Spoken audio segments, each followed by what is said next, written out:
এর মধ্যে আমি ভাবি জীবনে যদি কোনো নিয়ম না থাকতো তাহলে ভালো হতো। সকালে উঠতে হবে, পড়তে হবে, কাজ করতে হবে, সময় মতো খেতে হবে, সবার মন রেখে চলতে হবে। এই হবেগুলোতে বড্ড দম বন্ধ হয়ে আসে। মাঝে মাঝেই মনে হয় যদি নিয়মগুলো না থাকতো আমি আমার মতো বাঁচতাম।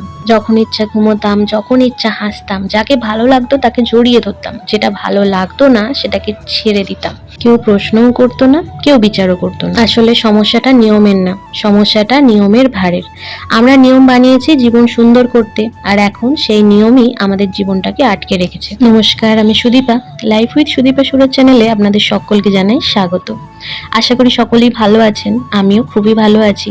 আজকে সকালবেলায় হেলথ থেকে মামামকে ওয়েট করানোর জন্য মা নিয়ে গেছিল। আমার বাড়ির সামনেই হেলথের ক্যাম্প বসে, আর প্রত্যেক মাসে মাসেই ওর ওয়েটটা করাতে এখানে নিয়ে যায় মা।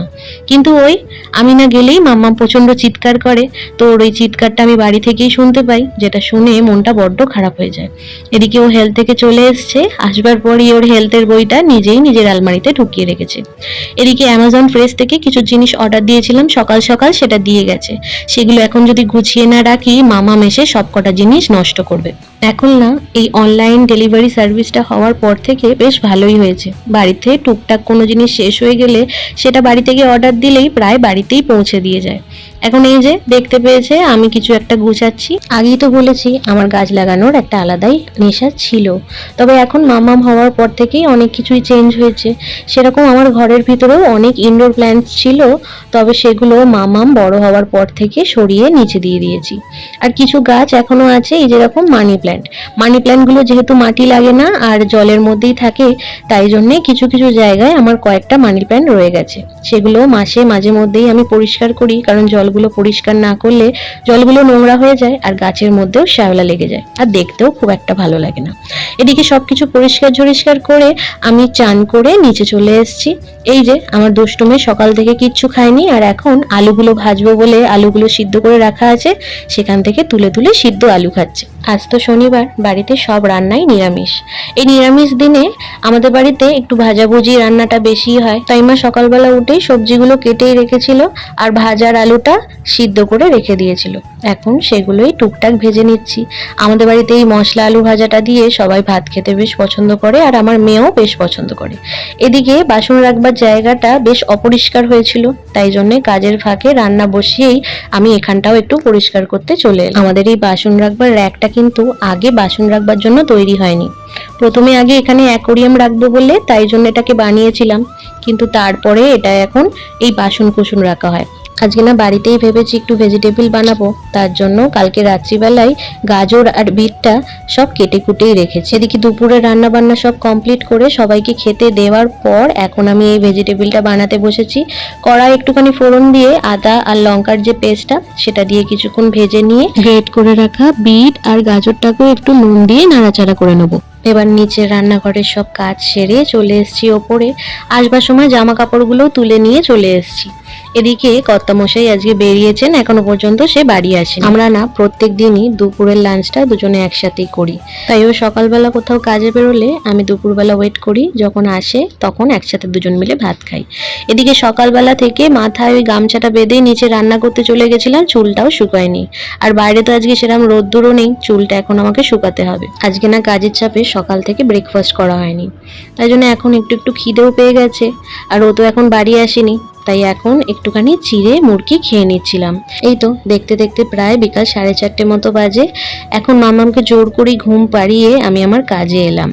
সকালবেলা যে ভেজিটেবিলের পুরটা বানিয়েছিলাম, এখন ভেজিটেবিলগুলোই রেডি করে নেবো। কর্তামশাই অনেক বেলা করেই এসছে, তারপরে ভাত খেয়ে মেয়েকে ঘুম পাড়িয়ে এই এখন সুযোগ হলো, এখন আমি ভেজিটেবিলগুলো বানাতে বসবো। এদিকে ধনেপাতাগুলো আমি ধুয়ে ফ্রিজে রেখে দিয়েছিলাম, ফ্রিজ থেকে বার করে এই এখন কাঁচা ধনেপাতাগুলো পুরের ওপর দিচ্ছি। এই ভেজিটেবিলের পুরেতে মেন টেস্টটা কিন্তু এই ধনেপাতা আর ভাজা মশলাই আনে, তাই একটু বেশি করেই ধনেপাতা কুচিয়ে দিচ্ছিলাম। আমার না ধনেপাতার টেস্টটা খুব ভালো লাগে, আর ভেজিটেবিলে যদি একটু বাদাম পড়ে ভেজিটেবিলের টেস্টটাই চেঞ্জ হয়ে যায়। যেহেতু বাড়িতে বানাচ্ছি তাই একটুখানি দরা ঝাড়তেই বাদামটা দিলাম আর কি।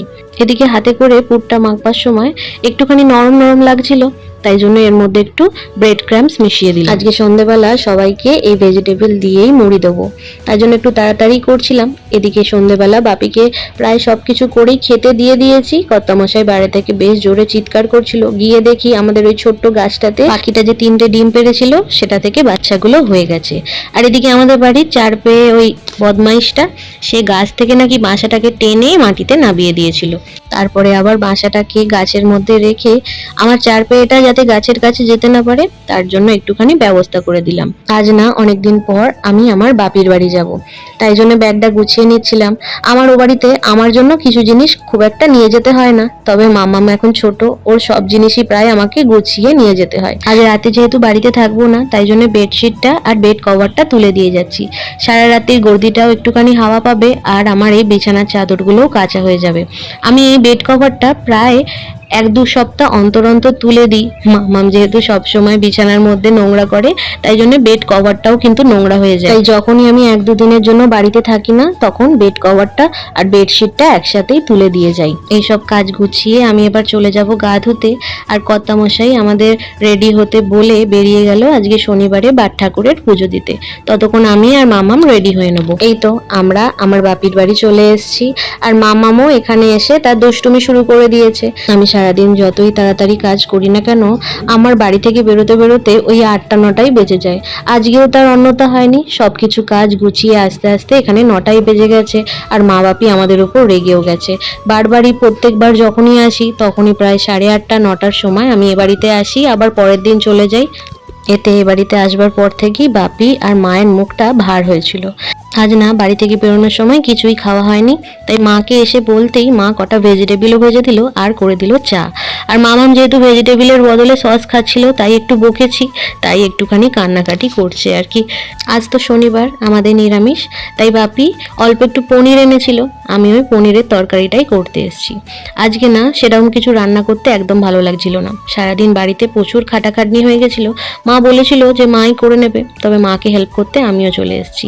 এই দুধ পনিরটা করতে খুব একটা ঝামেলা হয় না। প্রথমে পনিরগুলো অল্প একটু ভেজে নিয়ে ওই পনির ভাজার তেলেতেই লঙ্কা, আদা আর টমেটোটা ভেজে নিয়ে অল্প জলে দুধ গুলে তার মধ্যে পনিরটা দিয়ে ফুটিয়ে নিলেই দুধ পনিরটা রেডি হয়ে যায়। অন্যদিকে মায়ের পরোটাগুলো ভাজা হয়ে গেছে আর মা এখন রাত্রিবেলার খাবার নিয়ে চলে এসছে।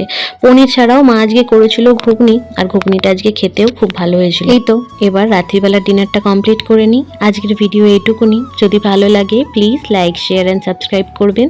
দেখা হবে নেক্সট ভিডিওতে।